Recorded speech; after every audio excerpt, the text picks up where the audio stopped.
Have you ever seen a drawing of a staircase that goes up forever? Or a waterfall that powers itself in an endless loop?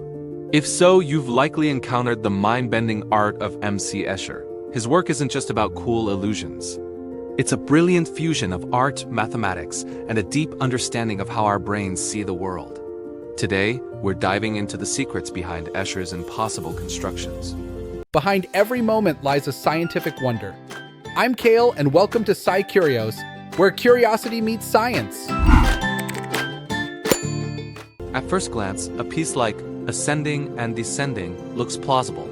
We see monks walking up and down a staircase on a rooftop.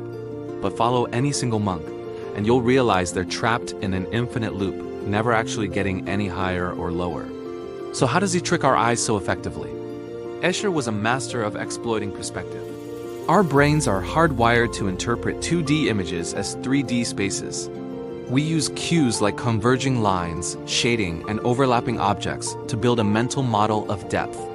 Escher provides all these cues, but he cleverly manipulates them. Each individual part of the staircase looks perfectly normal.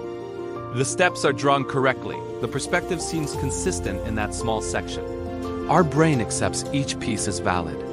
The magic trick happens when he connects these perfectly logical pieces in a globally impossible way. He uses what's called a Penrose staircase, a structure that can be drawn on paper but cannot exist in three-dimensional reality. It's a paradox. Locally, everything is fine.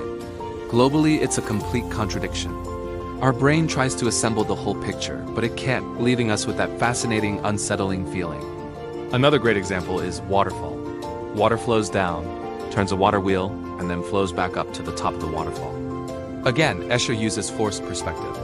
The aqueduct carrying the water away from the wheel appears to be level, but it's drawn to connect to a point that is visually higher. He's essentially flattening 3D space onto a 2D plane in a way that breaks the laws of physics, but not the initial laws of our perception. This isn't just artistic license. It's deeply rooted in geometry. Escher was fascinated with symmetry, tessellations, which are repeating patterns of shapes that fit together without gaps, and something called projective geometry. He wasn't a formally trained mathematician, but he corresponded with mathematicians like H.S.M. Coxeter. He took complex mathematical concepts and translated them into visual poetry. His work with tessellations, like his famous reptiles print, shows how a shape can transform and repeat to fill a plane. In his impossible worlds, he takes a similar idea of transformation and applies it to space itself.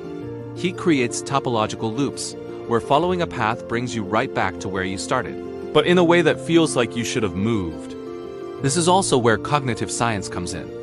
Psychologists who study vision, particularly those who follow Gestalt principles, explain that our brain has a powerful urge to organize what it sees into coherent wholes.